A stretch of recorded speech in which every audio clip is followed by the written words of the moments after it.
राम राम दोस्तों। हम जो टॉपिक पढ़ रहे थे वो था अपना रक्त परिसंचरण तंत्र। ठीक है। रक्त परिसंचरण तंत्र पढ़ रहे थे, जिसमें हमने सबसे पहले रक्त के बारे में देखा था कि ब्लड के बारे में देखा था। रक्त की सामान्य जानकारी पढ़ी थी। सामान्य जानकारी पढ़ने के बाद में आरबीसी, डब्ल्यूबीसी और प्लेटलेट्स के बारे में देखा था पिछली कक्षा में हमने। और आज हम देखेंगे, वो देखेंगे कि ब्लड ग्रुप के संबंधित कौन व्यक्ति किसको रक्त दे सकता है। ब्लड ग्रुप के साथ साथ हम आरएच फैक्टर के बारे में भी देखेंगे। आरएच फैक्टर से आरएसएसएमबी बोर्ड से कई बार परीक्षाओं में प्रश्न पूछ लिया जाता है और इनको बढ़िया तरीके से हम पढ़ेंगे, एनसीईआरटी बुक से पढ़ेंगे। पर मैं आपको थोड़ा आपके नॉलेज के लिए बता देता हूँ, इसमें जो आरएच फैक्टर है और एंटीजन और एंटीबॉडी है वो कक्षा 10 की है। एनसीईआरटी की बुक ने होकर आरबीएससी की बुक है, उसके अंदर बहुत बढ़िया तरीके से दे रखा है। तो वो एंटीजन और एंटीबॉडी और आरएच कारक के बारे में हम वहां से पढ़ेंगे। और जो ब्लड ग्रुप के संबंधित है वो कुछ एनसीईआरटी की बुक है वहां दे रखे हैं, तो उनके संबंधित पढ़ेंगे। और आरबीएससी की बुक में पीछे एक दो पॉइंट और थे जो कि मैंने कल आरबीएससी की एक बुक थी उसके अंदर मैंने देखे थे, वो पॉइंट बता देता हूं मैं। एक तो उसके अंदर ये लिख रखा है कि जो रक्त जो कणिकाएं होती है ना, आरबीसी डब्ल्यूबीसी प्लेटलेट्स, उसकी 99% जो आरबीसी होती है ना, आरबीसी आरबीसी देखो, आरबीसी, डब्ल्यूबीसी और प्लेटलेट्स, इसका हमने अनुपात पढ़ा था आरबीसी 600 अनुपात 1 अनुपात 40। तो इसमें यह बताया गया है कि जो ये टोटल होती हैं आरबीसी डब्ल्यूबीसी प्लेटलेट्स, उसकी जो आरबीसी को बताया गया है 99% होती हैं। टोटल जो रुधिर कणिकाएं होती हैं, रुधिर कोशिकाएं होती हैं, उसकी 99% क्या होती है, आरबीसी होती है। एक डब्ल्यूबीसी के अंदर हमने पढ़ा था मोनोसाइट, क्या पढ़ा था, मोनोसाइट। मोनोसाइट देखा था। मोनोसाइट आगे जाकर परिपक्व अवस्था में मैक्रोफेज में बदल जाता है दोस्तों। किस में बदल जाता है, मैक्रोफेज कोशिका में बदल जाता है, में बदल जाता है।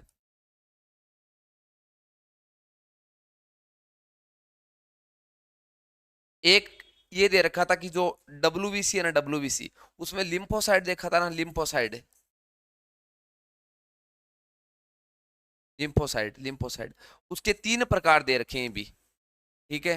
एक बुक के अंदर तो 2 दे रखे हैं, बी लिम्फोसाइड, टी लिम्फोसाइड। और प्राकृतिक, प्राकृतिक मारक कोशिका, नेचुरल किलर सेल। ठीक है। ये प्रकार किसके हैं, लिम्फोसाइड के हैं। उसमें मैं आपको बता देता हूँ, जो बी लिम्फोसाइड है ना दोस्तों, बी लिम्फोसाइड है वो मुख्यतः हमारे रोगाणुओं में लड़ने में मदद करती है। प्रतिरक्षा का निर्माण होता है ना, एंटीबॉडी बनाने में ये महत्वपूर्ण भूमिका निभाती है। जो कि एंटीजन और एंटीबॉडी पढ़ेंगे वहां बता दूंगा इनके बारे में। ठीक है, ये दे रखा है। उसके अलावा, उसके अलावा और क्या दे रखा है, उसके अलावा एक ये दे रखा है कि एक दो प्लाज्मा होता है ना, प्लाज्मा, एक जो रक्त कणिका होती है, आरबीसी डब्ल्यूबीसी, वो होती है प्लेटलेट्स। प्लाज्मा को निर्जीव बताया गया है इसमें, निर्जीव, रक्त का निर्जीव भाग है। और जो रक्त कणिकाएं है ना, वो रक्त के क्या, कौन सा भाग है, सजीव भाग है, रक्त का सजीव भाग है।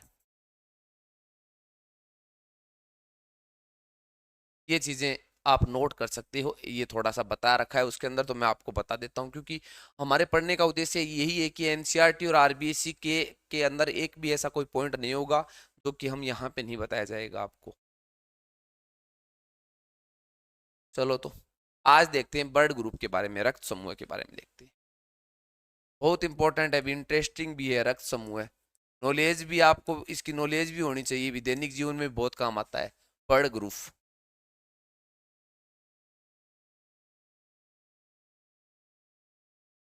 ब्लड ग्रुप, रक्त समूह है।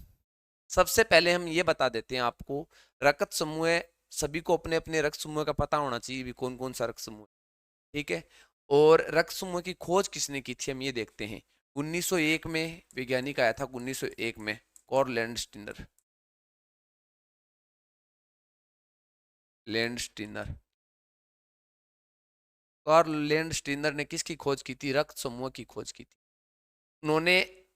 देखो रक्त समूह का निर्धारण करते हैं ना किस व्यक्ति को, इसमें दो फैमिली पढ़ते हैं वैसे अलग अलग, इसके अंदर दो फैमिली के बारे में पढ़ा जाता है। रक्त समूह का जो निर्धारण होता है ना वो दो चीजों से होता है। एक तो होती है एबीओ फैमिली, फैमिली ए ब्लड ग्रुप किसका है, बी किसका है, ए बी किसका है, ओ किसका है। दूसरी होती है आर एच फैमिली। इन दोनों से किसी व्यक्ति का ब्लड ग्रुप क्या होता है निर्धारित होता है। अगर आपको आर एच कारक का पता नहीं है तो आप उसका रक्त सुमन निर्धारित नहीं कर सकते। एबीओ फैमिली से आप ये बता सकते हो कि केवल इसका ब्लड ग्रुप ए है, बी है, या ए बी है या ओ है। आप ये नहीं बता सकते कि ए नेगेटिव है या ए पॉजिटिव है। ठीक है, इसके लिए आर एच फैमिली की आवश्यकता होती है। इसका मतलब ये है कि किसी का रक्त समूह निर्धारण करने के लिए हमें दो चीजों की आवश्यकता होती है। हमें आर एच फैक्टर के बारे में पता होना चाहिए और एक एबीओ फैमिली के बारे में पता होना चाहिए। अब मैं आपको बता देता हूं रक्त समूह का निर्धारण है ना, रक्त समूह का निर्धारण वो कौन करते हैं? भी रक्त समूह का निर्धारण वो करती है एंटीजन। क्या करती है? एंटीजन, प्रतिजन बोलते हैं जिसको। बढ़िया तरीके से देखेंगे ये एंटीजन होती क्या है, प्रतिजन। ठीक है, एंटीजन प्रतिजन रक्त समूह का क्या करती है? रक्त समूह का निर्धारण करती है।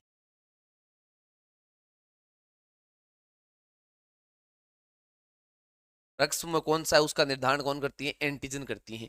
इसकी उपस्थिति और अनुपस्थिति के आधार पर, इसकी उपस्थिति और अनुपस्थिति के आधार पर एंटीजन की उपस्थिति और अनुपस्थिति थोड़ा सा मैं बता देता हूं, इनके बाद में यही देखेंगे एंटीजन और एंटीबॉडी क्या होती है। देखो एंटीजन और एंटीबॉडी, आपको आपकी सुविधा के लिए मैं बता देता हूं कि जो एंटीजन और एंटीबॉडी है ना वो रक्त के अंदर भी पाई जाती है।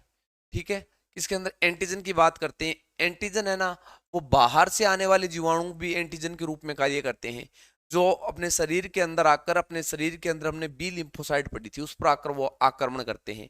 उन पर आक्रमण करते हैं तो प्लाज्मा कोशिका का निर्माण होता है और फिर वहां से क्या बनता है? एंटीबॉडी का निर्माण होता है। ठीक है, शरीर के अंदर तो बाहर से आने वाले जीवाणु होते हैं वो भी एंटीजन के रूप में काम करते हैं। और स्वयं रक्त के अंदर अपना जो ब्लड होता है ना, रुधिर होता है, उनके अंदर भी क्या पाए जाते हैं? एंटीजन पाए जाते हैं दो प्रकार के, ए और बी एंटीजन। ए और बी एंटीजन पाए जाते हैं दो प्रकार के। और एंटीजन है ना, एंटीजन बाहर से आते हैं, किसका निर्माण करते हैं? एंटीबॉडी का निर्माण करते हैं। रक्त समूह में के आधार पर देखा जाए ना तो एंटीबॉडी कितने प्रकार के होते हैं? ये भी दो प्रकार के होते हैं, स्मॉल ए और स्मॉल बी। कौन कौन से? स्मॉल ए और बी। रक्त समूह के आधार पर ए और बी प्रकार के होते हैं, परंतु आगे हम पढ़ेंगे कि हेवी चेन होती है एंटीबॉडी के अंदर, उसके आधार पर एंटीबॉडी 5 प्रकार के होते हैं, वो भी देखेंगे हम आगे। पर एंटीजन और एंटीबॉडी ध्यान रखना, एंटीजन ए और बी ये कैपिटल होंगे, ये दोनों क्या होंगे? स्मॉल होंगे। एंटीबॉडी स्मॉल से दर्शाते हैं, तो ये एंटीजन और एंटीबॉडी होते हैं। अब इन एंटीजन के आधार पर पता चलता है कि व्यक्ति का ब्लड ग्रुप क्या होगा। अगर मेरे अंदर अगर ए एंटीजन उपस्थित है, कौन सी एंटीजन?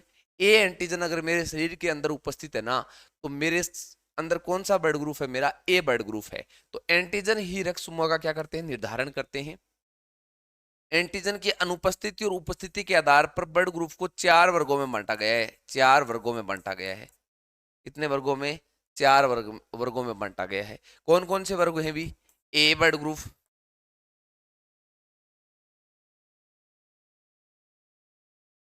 बी ब्लड ग्रुप और ए बी ब्लड ग्रुप, और 4 नंबर है O blood group. O blood group,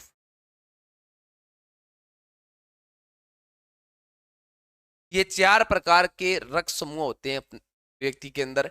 अगर किसी के अंदर ए एंटीजन उपस्थित है दोस्तों, अगर मेरे अंदर अगर रक्त के अंदर अगर ए एंटीजन उपस्थित है ना, इसका मतलब है मेरा रक्त समूह क्या माना जाएगा? ए रक्त समूह माना जाएगा।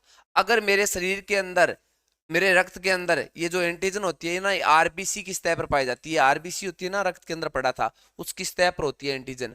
अगर मेरे अंदर अगर बी एंटीजन है ना, बी एंटीजन है तो मेरा रक्त समूह क्या होगा? बी होगा।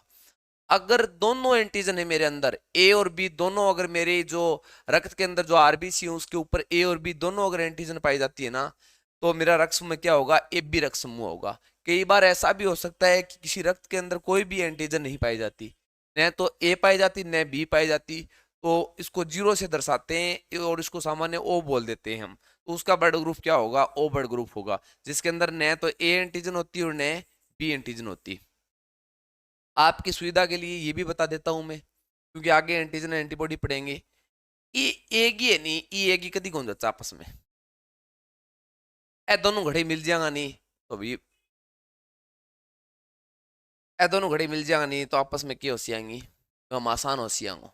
तो ओ ए और ए कदी सागा कौन रह सके, ए एंटीजन और ए जो एंटीबॉडी है ना वो एक साथ कभी नहीं रह सकते। वो जब भी मिलेंगे ना तो टक्कर होगी, पत्थर से पत्थर भिड़ेगा तो आग लगेगी भी, आग लगेगी ठीक होनी शरीर के माँ, ठीक है। तो ये दोनों आपस में कभी नहीं। किसी व्यक्ति के अंदर अगर ए एंटीजन है ना तो उसके अंदर कौन सी एंटीबॉडी मिलेगी, बी एंटीबॉडी मिलेगी, ध्यान रखना, ठीक है। तो ये कभी ए और ए आपस में मिलकर नहीं रह सकते, ये बी और बी एक दूसरे के साथ नहीं रह सकते, ठीक है। अब हम ये देखते हैं और मैं आपको ये बता देता हूं कि जो ए बी जो ब्लड ग्रुप है ना, ए बी ब्लड ग्रुप है, उसकी खोज, इसकी खोज स्पेशली पूछ लिया जाए तो स्टूडली ने की थी।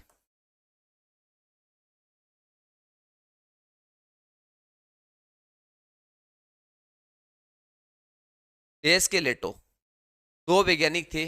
ए बी अगर ब्लड ग्रुप को आपको ये पूछ लिया जाए कि स्पेशल पूछ लिया जाए, रक्त समूह की खोज पूछ लिया जाए, कार्ल लैंडस्टीन रहेगा। और आपको ये पूछ लिया जाए कि जो ए बी ब्लड ग्रुप है उसकी खोज किसने की थी, तो स्टूडली और देश के देश के टेलो है भी, सॉरी सॉरी, वैज्ञानिक का नाम भी हूँ, अभी पूछा हुआ तो नहीं है। और एनसीईआरटी बुक के अंदर भी नहीं दे रखा है, देश के टेलो, ठीक है। ये थोड़ा सा ध्यान रखना भी, स्टूडली याद रह जाएगा तो काम चल जाएगा, पर आज तक कभी ऐसा अलग से पूछा नहीं है, एनसीईआरटी बुक के अंदर इसका कोई उल्लेख है।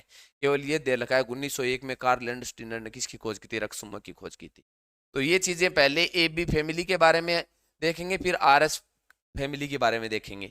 तो आपको ये पता चल गया कि रक्त समूह के लिए किसकी आवश्यकता होती है, रक्त समूह के लिए हमें एंटीजन की आवश्यकता होती है। ए एंटीजन तो ए रक्त समूह ब्लड ग्रुप, बी तो बी, ए बी तो ए बी, और कोई एंटीजन नहीं पाई जाएगी तो कौन सा, ओ रक्त समूह मिलता है।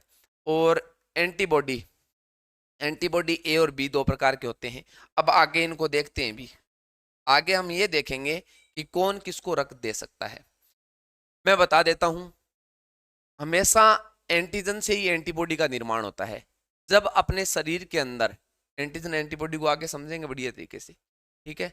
इसके बाद में वही समझेंगे, एक बार नॉर्मल में बता देता हूं आपको कि एंटीजन होती है ना, एंटीजन क्या होती है, बाहर से कोई पदार्थ आता है या कोई प्रोटीन आती है या कोई रोगाणु आते हैं, जैसे वायरस हुआ, बैक्टीरिया हुआ, वो एंटीजन का काम करते हैं, ठीक है। वो किसका काम करते हैं, एंटीजन का काम करते हैं।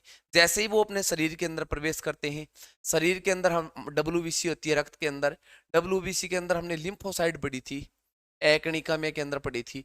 लिम्फोसाइड का जो बी लिम्फोसाइड होता है ना, बी लिम्फोसाइड, उससे आकर वो जो प्रतिजन है ना, उससे आकर क्रिया करेगा, उससे आकर मिलेगा, मिलते ही जो बी लिम्फोसाइड है ना वो प्लाज्मा कोशिका में रूपांतरित हो जाएगी और प्रतिरक्षा के लिए क्या करेगी, प्रतिरक्षा के लिए उसको प्रेरित करेगी। मतलब वहां से किसका निर्माण होगा, फिर एंटीबॉडी का निर्माण होगा। इसका मतलब है जब शरीर के अंदर कोई एंटीजन प्रवेश करता है ना, तभी जाकर एंटीबॉडी का क्या होता है, निर्माण होता है। अब एंटीजन बाहर से भी आ सकता है और अपने रक्त के अंदर भी एंटीजन होता है। मैं बता देता हूं आपको, रक्त के अंदर भी कौन कौन से एंटीजन होते हैं, ए और बी एंटीजन होते हैं। तो रक्त के अंदर पूछा जाए तो ए और बी एंटीजन, और बाहर से अगर कोई आया है, जैसे बाहर से कोई रोगाणु आया है, वो भी किसका काम करता है, एंटीजन का काम करता है। जब भी एंटीजन अपने शरीर के अंदर प्रवेश करेगा तभी शरीर के अंदर एंटीबॉडी का निर्माण होगा, ये आप सोच लेना भी। चलो तो अब देखते हैं, अब हम ये देखते हैं कि सबसे पहले देखते हैं रक्त समूह। यहां लिखता हूं मैं रक्त समूह। रक्त समूह में हम यहां लिखेंगे कि रक्त समूह में कौन सा एंटीजन पाया जाता है, एंटीजन को हिंदी में बोलते हैं प्रतिजन। एंटीजन कौन सा एंटीबॉडी होता है, कौन सा एंटीबॉडी होता है। जो रक्त समूह वो किसको रक्त दे सकता है, देना किसको दे सकता है और किसे लेना, किससे ले सकता है, किस व्यक्ति से रक्त ले सकता है, लेना, ये चीजें देखेंगे हम यहाँ पे। यहाँ से बहुत बार परीक्षा में प्रश्न आया, अभी थर्ड ग्रेड के अंदर यहाँ से प्रश्न पूछा गया था अभी। ये लो, ये सारणी आपको याद होनी चाहिए भी, ठीक है। अब हम एक नंबर पर पढ़ते हैं ए रक्त समूह है। कौन सा रक्त समूह है? ए रक्त समूह है। दो नंबर पर पढ़ते हैं बी रक्त समूह है। तीन नंबर पे पढ़ते हैं ए बी रक्त समूह है, ब्लड ग्रुप। और चार नंबर पढ़ते हैं ओ रक्त समूह है। अब मुझे ये बताओ, एंटीजन के बारे में तो मैंने आपको बताया दिया है दोस्तों, कि एंटीजन के आधार पर रक्त समूह का क्या होता है, निर्धारण होता है। अगर ए एंटीजन मिलेगी तो रक्त समूह क्या होगा? ए होगा। एंटीजन दो प्रकार के होते हैं, कैपिटल ए और कैपिटल बी। और एंटीबॉडी दो प्रकार के होते हैं, स्मॉल ए और स्मॉल बी। रक्त की बात कर रहे हैं हम, ठीक है। तो एंटीजन ए होगा तो रक्त समूह क्या होगा? ए होगा। जब बी होगा तो एंटीजन क्या होगा? बी होगा। ए बी होगा तो ए व बी दोनों, बी दोनों। किसी रक्त के अंदर, आरबीसी के अंदर अगर ए और बी दोनों एंटीजन मिलते हैं तो इसका मतलब रक्त समूह क्या है? A B. अनुपस्थित ओ रक्त समूह होता है ना, उसके अंदर एंटीजन क्या होते हैं? अनुपस्थित होते हैं। यहां से कई बार प्रश्न पूछ लिया जाता है, ठीक है। अब बात करते हैं एंटीबॉडी की। मैंने कहा था कि एंटीबॉडी स्मॉल से दर्शाएंगे, ठीक है, स्मॉल से दर्शाते हैं। तो स्मॉल से दर्शाएंगे ना, तो ये ध्यान रखना, मैंने कहा था कि ए और ए की आपस में कभी नहीं बनती। तो मुझे बताओ ए रक्त समूह के अंदर कौन सी एंटीबॉडी मिलेगी? ए एंटीजन होगा तो बी मिलेगी, बी के अंदर ए मिलेगी। जहां ए और बी दोनों एंटीजन होंगे वहां अनुपस्थित, अनुपस्थित, ठीक है। और ओ रक्त समूह होगा ना, ओ रक्त समूह होगा, उसके अंदर ए व बी दोनों, दोनों एंटीबॉडी मिलेंगी, ठीक है। बात समझ में आई आपकी? चलो ठीक है। तो यहां से कई बार ये पूछा जाता है कि ऐसा कौन सा रक्त समूह है जिसके अंदर एंटीजन अनुपस्थित होती है? तो ओ। ऐसा कौन सा रक्त समूह है जिसके अंदर एंटीबॉडी अनुपस्थित होती है? तो ए बी, ठीक है। अब बात करते हैं कि कौन व्यक्ति किसको रक्त दे सकता है। देना का मतलब है जिस व्यक्ति का ब्लड ग्रुप ए है वो किसको रक्त दे सकता है। जिस व्यक्ति का जो रक्त समूह है वो ए है, वो किसको रक्त दे सकता है? तो मैं मुझे ये बताओ, एक तो ए को दे सकता है। यहाँ पॉजिटिव और नेगेटिव की बात नहीं चल रही कि पॉजिटिव नेगेटिव को रख देगा या नहीं देगा, वो आरएच कारक में पढ़ेंगे कि प्लस वाला माइनस को दे सकता है या माइनस वाला प्लस को दे रखा है। यहाँ केवल ए बी और ओ की बात कर रहे हैं। ए ब्लड ग्रुप वाला व्यक्ति, ए रक्त समूह वाले व्यक्ति को क्या दे सकता है? रक्त दे सकता है।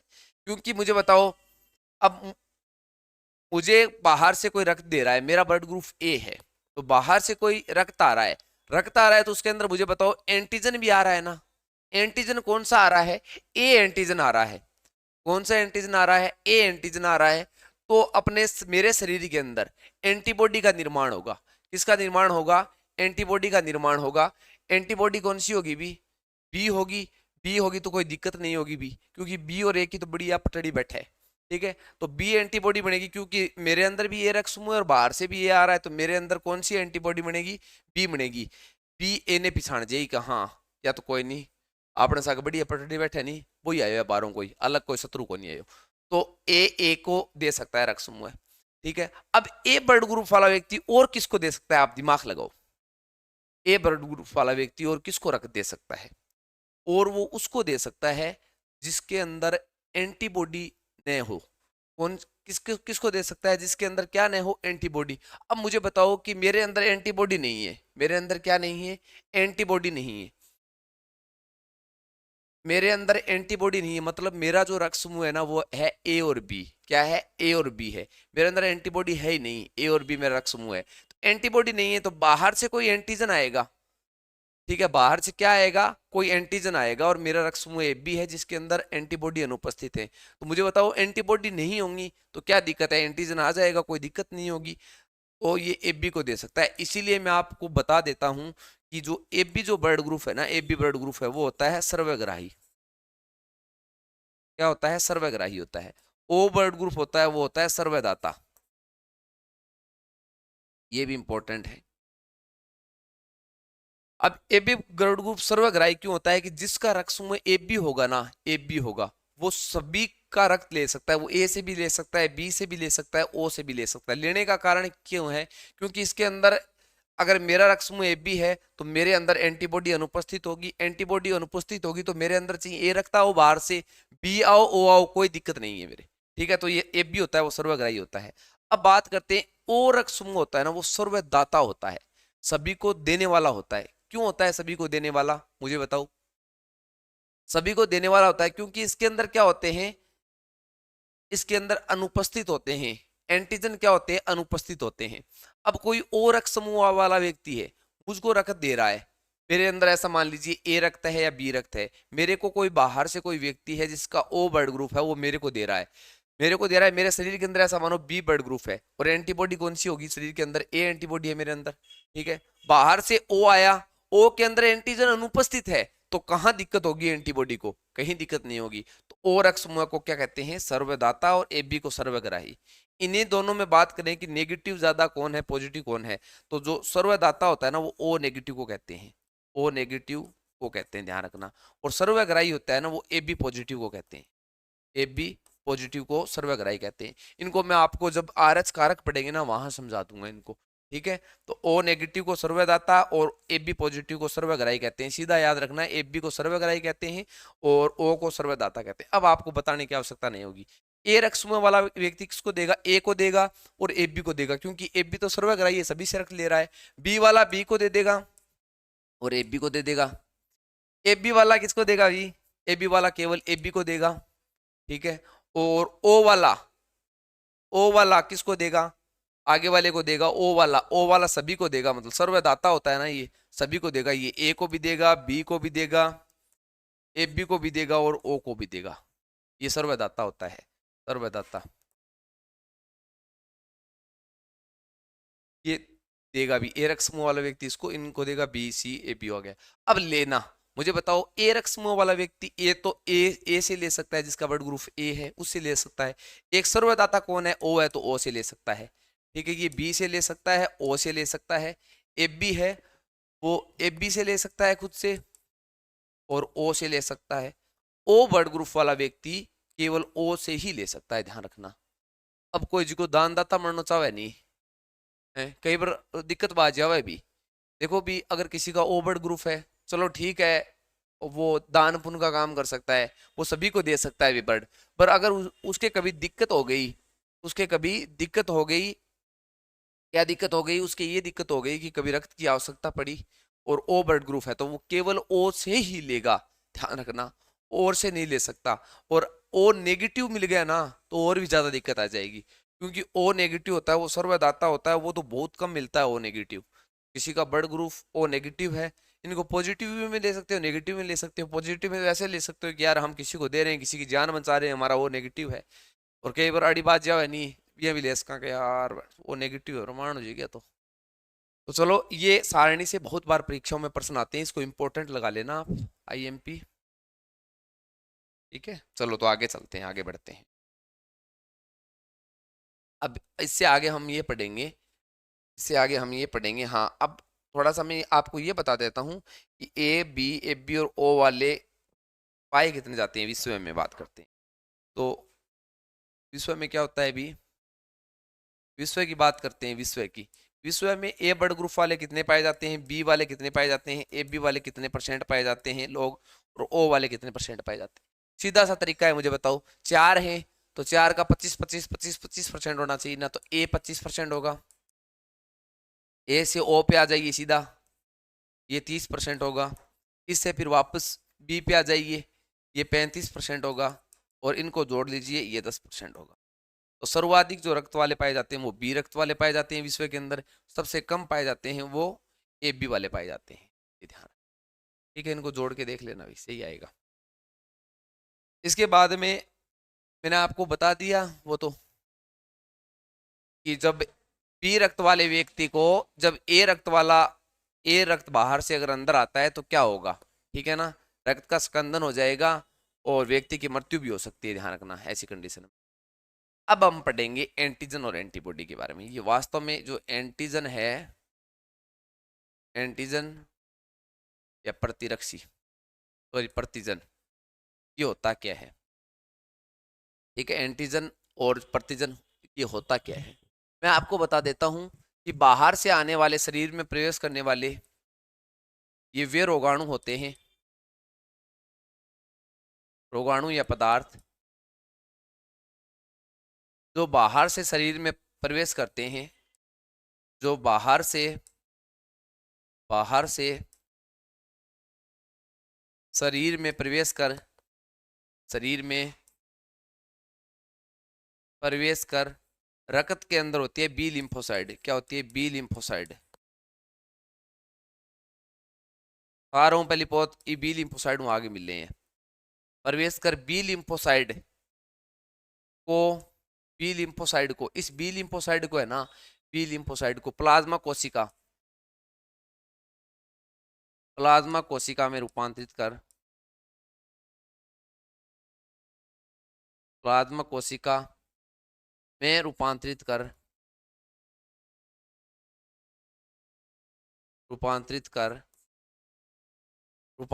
प्रतिरक्षा हेतु प्रेरित करता है। प्रतिरक्षी के निर्माण हेतु, प्रतिरक्षी के निर्माण हेतु प्रेरित करता है। ऐसा कोई रोगाणु, ऐसा कोई पदार्थ जो बाहर से आएगा, सबसे पहले बी लिम्फोसाइड से मिलेगा, बी लिम्फोसाइड को ये कहेगा कि ये प्लाज्मा कोशिका में रूपांतरित हो जाए। प्लाज्मा कोशिका में रूपांतरित होकर ये जो बी लिम्फोसाइड है ना, उसको प्रतिरक्षी निर्माण हेतु क्या करेगा? प्रेरित करेगा। तो आपको आपसे ये पूछ लिया जाए कि जो प्रतिरक्षी जो का निर्माण होता है वो किससे होता है, तो आप ये कहोगे डब्ल्यूबीसी के जो बी लिम्फोसाइड होता है ना, उससे प्रतिरक्षी और एंटीबॉडी का क्या होता है? निर्माण होता है। ये ध्यान रखना थोड़ा सा। अब बात करते हैं कि ये तो बाहर से आने वाले होते हैं, रक्त के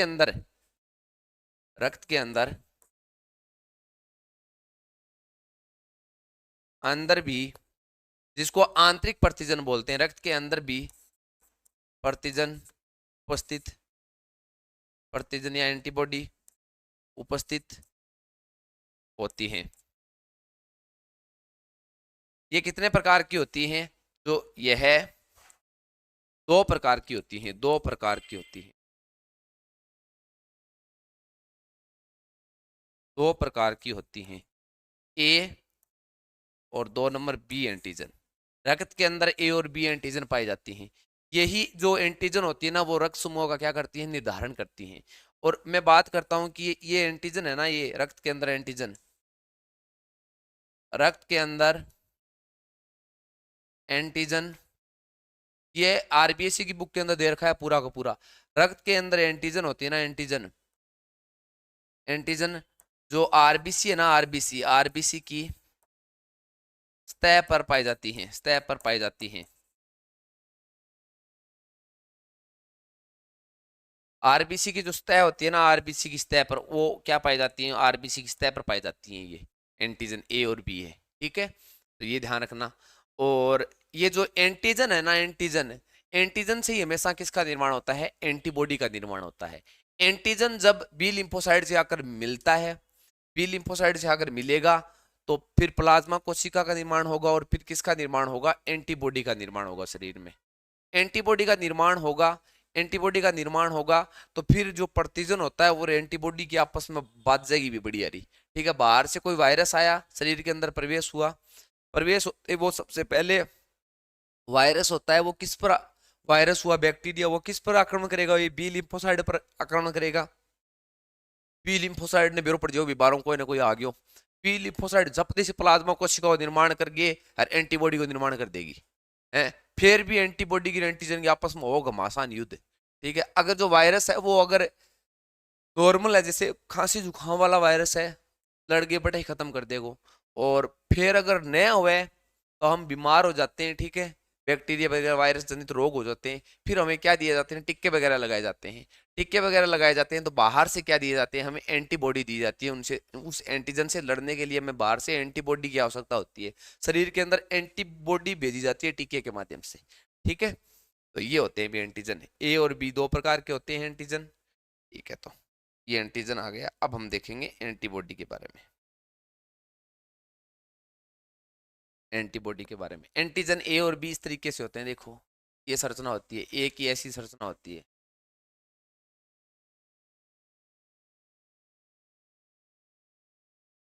ठीक है, ये ए की संरचना होती है, ए की ऐसी संरचना होती है एंटीजन। और जो बी की है ना, बी की, वो बी इस तरीके से होता है,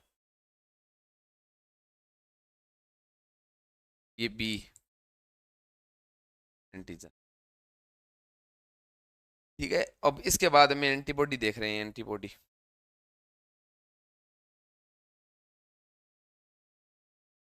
एंटीबॉडी, अब हम देख रहे हैं एंटीबॉडी। हाँ, वो एक बताया तो नहीं मैंने पीछे चलते हैं, पीछे वाले पेज पे देखते हैं। ये है ना, ये एंटीजन है। ये एंटीजन एक प्रकार के क्या होते हैं भी, ये एंटीजन, ये मुख्यतः जो होते हैं ना, मुख्यतः मुख्यतः तो क्या होते हैं, प्रोटीन होते हैं। क्या होते हैं, प्रोटीन होते हैं एंटीजन। मुख्यतः तो प्रोटीन होते हैं। रासायनिक संगठन पूछ लिया जाए इनका, तो प्रोटीन का हो सकता है। प्रोटीन में जो ग्लाइकोप्रोटीन है ना, ग्लाइकोप्रोटीन, वो अपने शरीर के अंदर पाई जाती है, वो एंटीजन का काम करता है। ठीक है, प्रोटीन हो सकते हैं, पॉलीसेकेराइड, आरबीएससी की बुक के अंदर दे रखा है, ये पॉलीसेकेराइड हो सकते हैं। पॉलीसेकेराइड एक प्रकार के कार्बोहाइड्रेट होते हैं, वो हो सकते हैं। ठीक है ना, ये लिपिड हो सकते हैं, वसा हो सकती है, ग्लाइकोलिपिड। ये क्या हो सकती हैं, लिपिड हो सकती है। लिपिड मतलब वसा होती है, ग्लाइकोलिपिड जैसे ग्लाइकोलिपिड हुआ, वो हो सकते हैं। ठीक है, इसके साथ वो न्यूक्लिक अम्ल, न्यूक्लिक अम्ल का भी संगठन हो सकता है इनके अंदर। तो ये इनका रासायनिक संगठन है अभी। ठीक है, मुख्यतः जो ग्लाइकोप्रोटीन होती है ना, वो एंटीजन का काम करती है, अपने शरीर के अंदर, रक्त के अंदर होती है, वो आरबीसी की सतह पर पाई जाती है। तो ये एंटीजन हो गया। अब एंटीबॉडी के बारे में देखते हैं, प्रतिरक्षी या एंटीबॉडी, प्रतिरक्षी या एंटीबॉडी, इसके बारे में देखते हैं। एंटीबॉडी, एंटीबॉडी की परिभाषा क्या होगी भी, एंटीबॉडी की वही परिभाषा होगी, कुछ अलग तो होगी नहीं, कि ऐसा ऐसा एंटीबॉडी वह प्रोटीन होती है जो कि अपने देह में उपस्थित जो बी लिम्फोसाइट कोशिका होती है ना, उनके द्वारा किसी प्रतिवजन की अनुक्रिया से क्या होती है, उत्पन्न होती है। बस यही परिभाषा हो जाएगी। तो एंटीजन की तो मैंने परिभाषा लिखा दी थी, और एंटीबॉडी की अगर परिभाषा लिखनी है तो आप लिख लो भी, कि वह प्रोटीन जो देह में उपस्थित बी लिम्फोसाइट कोशिका द्वारा किसी प्रतिजन की अनुक्रिया पर उत्पन्न होती है, वही है बस। वह प्रोटीन, वह प्रोटीन जो देह में, मतलब शरीर में, देह में मतलब शरीर में, शरीर में, शरीर में बी लिम्फोसाइड,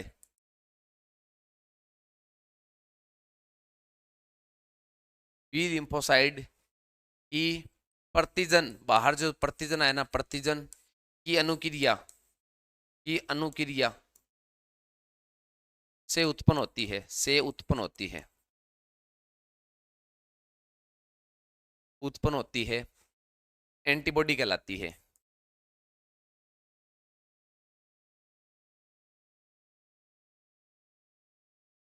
और एंटीबॉडी का जो दूसरा नाम होता है ना, एंटीबॉडी को, एंटीबॉडी का दूसरा नाम होता है, कलर चेंज करके, एंटीबॉडी का जो दूसरा नाम है ना, मैं वो बता देता हूं, इम्यूनो ग्लोबिन, आईजी से दर्शाते हैं, इम्यूनोग्लोबिन भी कहते हैं।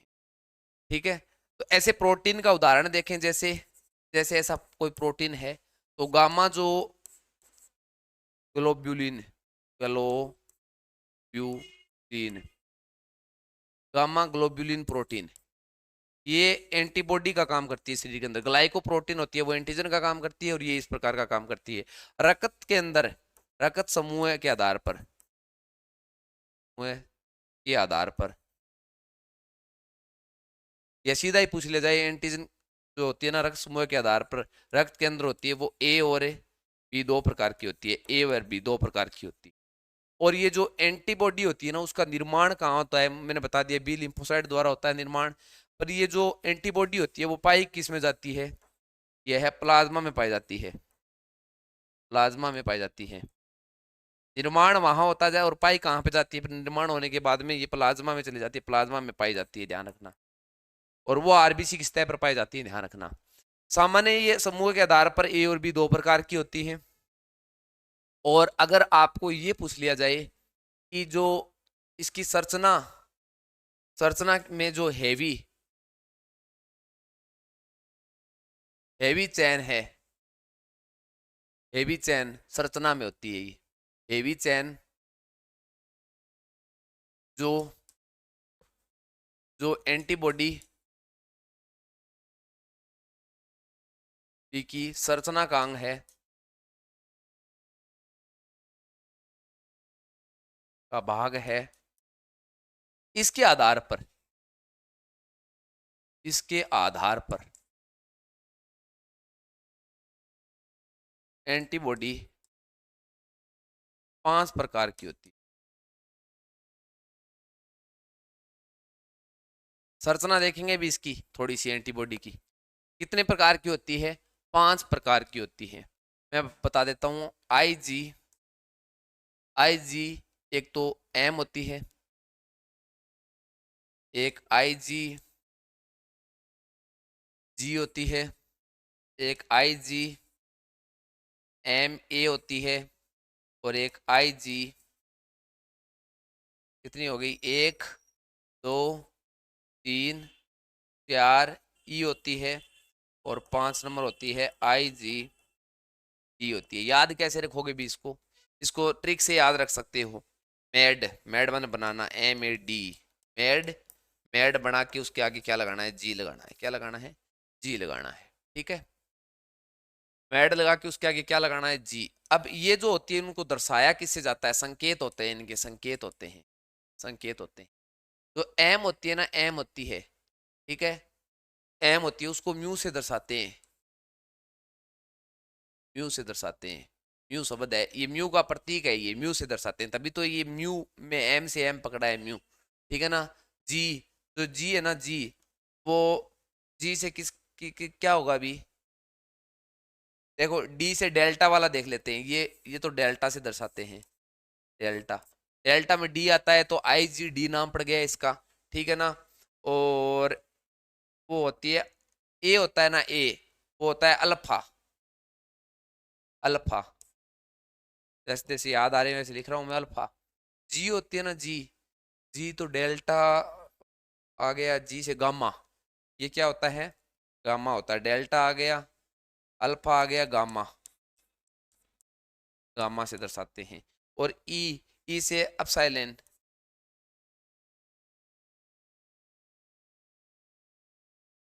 अपसाइलेन, अपसाइलेन से दर्शाते, ये इसके संकेत हो गए। अब इनके बारे में कुछ एक एक विशेष, एक एक दो दो विशेष पॉइंट हैं, वो मैं आपको बता देता हूं। जो एम पाई जाती है ना, वो सर्वाधिक संख्या में पाई जाती है, ध्यान, सॉरी, सर्वाधिक संख्या में तो जी पाई जाती है, प्रथम प्रकार की प्रतिरक्षी होती है ये, ठीक है। ये जो पाई जाती है ना, ये, हाँ अरविंदे, मैं एक बार क्लास ले रही हूँ, क्लास में ही उठाया तेरा फोन, 10 मिनट में करूँ।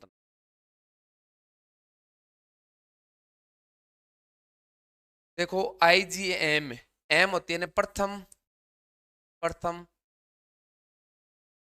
प्रतिरक्षी होती है, प्रतिरक्षी होती है। सबसे पहले जो अपने शरीर के अंदर प्रतिरक्षी का निर्माण होता है वो होती है आईजीएम, प्रथम प्रतिरक्षी होती है ये, ठीक है। प्रथम प्रतिरक्षी कौन सी होती है, आईजीएम, ठीक है। आईजीजी, जिसके आगे जी लगाओगे उसके बारे में ज्यादा पॉइंट है भी। एक तो ये सर्वाधिक इसकी संख्या पाई जाती है, सर्वाधिक क्या पाई जाती है इसकी, आईजीजी में सर्वाधिक इसकी संख्या पाई जाती है। सर्वाधिक संख्या के साथ साथ इसमें ये एकमात्र ऐसा एंटीबॉडी है, ये एकमात्र ऐसी एंटीबॉडी है जो भ्रूण के अंदर चली जाती है भी, ठीक है। ये ना एकमात्र एंटीबॉडी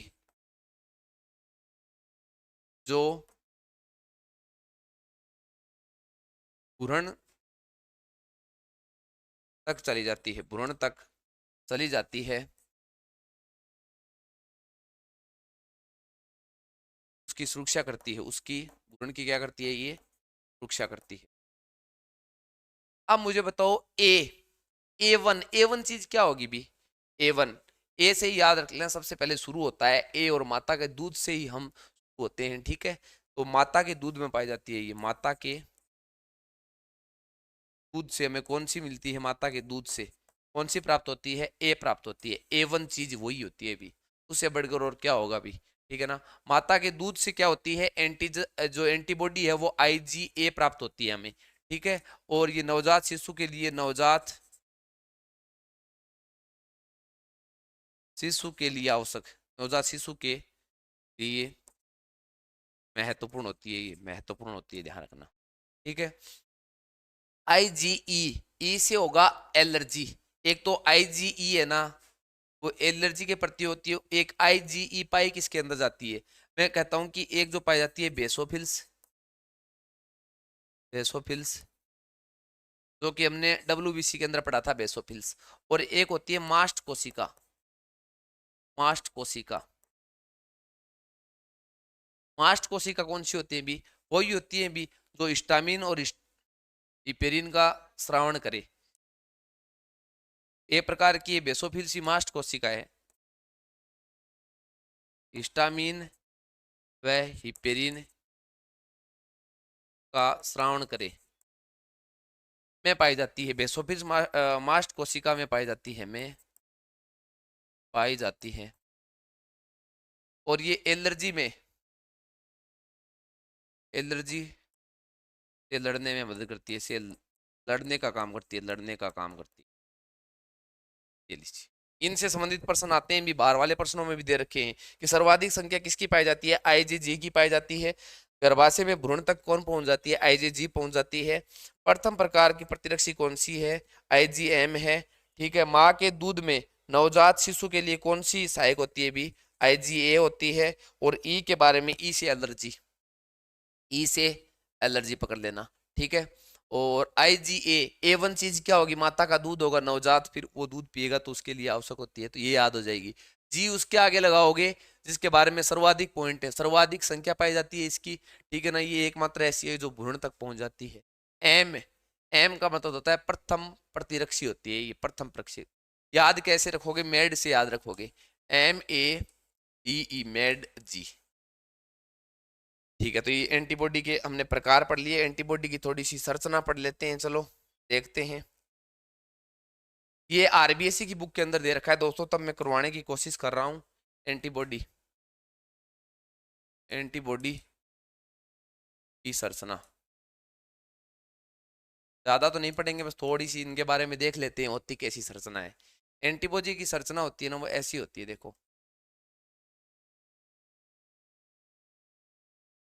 अरे यार वो ऐसी बना,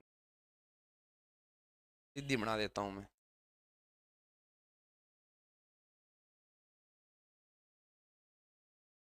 ठीक है। ये होते हैं, इनकी ये लेयर मान लीजिए आप,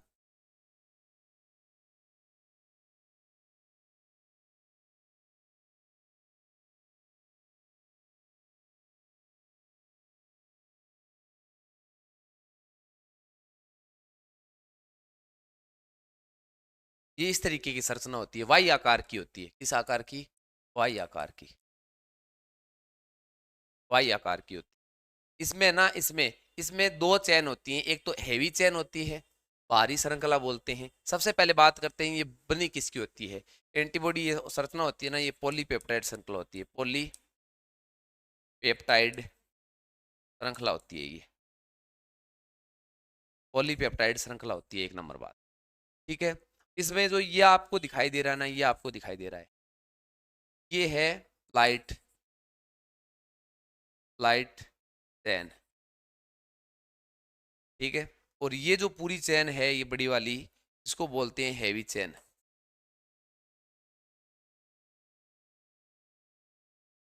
ये हल्की चैन है, ये भारी चैन माना जाता है, इसको भारी श्रृंखला माना जाता है इनको। इन दोनों के बीच में जो पाए जाते हैं वो डाई सल्फाइड बंध पाए जाते हैं। कौन से बंध पाए जाते हैं, डाई सल्फाइड बंध। आपको ये पूछ लिया जाए कि एंटीबॉडी के अंदर कौन से बंध पाए जाते हैं, तो डाई सल्फाइड बंध पाए जाते हैं। इनके बीच में भी यही होते हैं, डाई सल्फाइड बंधी होते हैं। ठीक है, इनका जो ये ऊपर वाला भाग होता है ना, ऊपर वाला भाग होता है, ये भाग, ये भाग किससे क्रिया करता है? ये ऊपर वाला जो भाग होता है, ये इसमें होता है NH3। और ये नीचे वाला जो भाग होता है, नीचे वाला भाग होता है, इस पे होता है COOH, कार्बोक्सिक अम्ल, COOH। ये होता है NH2। ठीक है ना, इसको बोलते हैं, इन दोनों को बीच वाले भाग को बोलते हैं हिंज, हिंज बोलते हैं इसको वाले को। ठीक है, ये संरचना होती है ऐसी। अब एंटीजन आएगी बाहर से, एंटीबॉडी का निर्माण हो जाएगा शरीर के अंदर, फिर एंटीजन आकर इस ऊपर वाले भाग से अस्थिर भाग बना जाता है, इस भाग से क्या करती है, क्रिया करती है, जिसके तरफ जो NH3 जुड़ा होता है ना, उस भाग से क्या करती है, क्रिया करती है। तो एंटीजन का जो भाग क्रिया करता है ना, एंटीजन का जो भाग पूरी पूरी एंटीजन क्रिया नहीं करती भी, एंटीजन का कुछ भाग होता है, वो एंटीजन का जो भाग क्रिया करता है, क्या करता है, क्रिया करता है। क्रिया करना मतलब एंटीबॉडी से मिलता है, एंटीबॉडी से मिलता है, उस भाग को क्या कहते हैं, उसको कहते हैं एपिटोल कहते हैं, एपिटोल ऐसा सा कुछ नाम है भी, एपिटोप कहते हैं उसको, क्या कहते हैं, एपिटोप। कर्षण तो आज तक कभी यहां से आया हुआ नहीं है। और एंटीबॉडी का जो भाग होता है, जिसको हिंदी में कहते हैं भी एंटीजन निर्धारक, एंटीजन निर्धारक बोलते हैं। बस एपिटोप, एपिटोप। ठीक है ना, और जो एंटीबॉडी होता है ना, एंटीबॉडी, एंटीबॉडी का भाग, वो भी कुछ भाग क्रिया करता है, उस एंटीबॉडी के भाग को क्या कहते हैं, उसको जो कहते हैं ना, उसको बोलते हैं एपिटोप। और जो ये जो भाग होता है, उसको बोलते हैं पेराटोप, पेराटोप भाग। तो एंटीबॉडी का पेराटोप भाग और एंटीजन का है ना, वो एपिटोप भाग आपस में क्या करता है, क्रिया करता है, आपस में मिलता है ये भाग। और इनमें डाई सल्फाइड बंध पाया जाता है, हेवी चेन, और वो है हेवी चेन के आधार पर एंटीबॉडी 5 प्रकार की पाई जाती है। ये बातें हैं भी, ये मैंने आपको बता दी। बस ये यहाँ से एंटीजन एंटीबॉडी कंप्लीट होती है अपनी। उसके बाद में हम ये देखेंगे, हम एंटीजन एंटीबॉडी कंप्लीट होने के बाद में आरएच कारक के बारे में देखेंगे।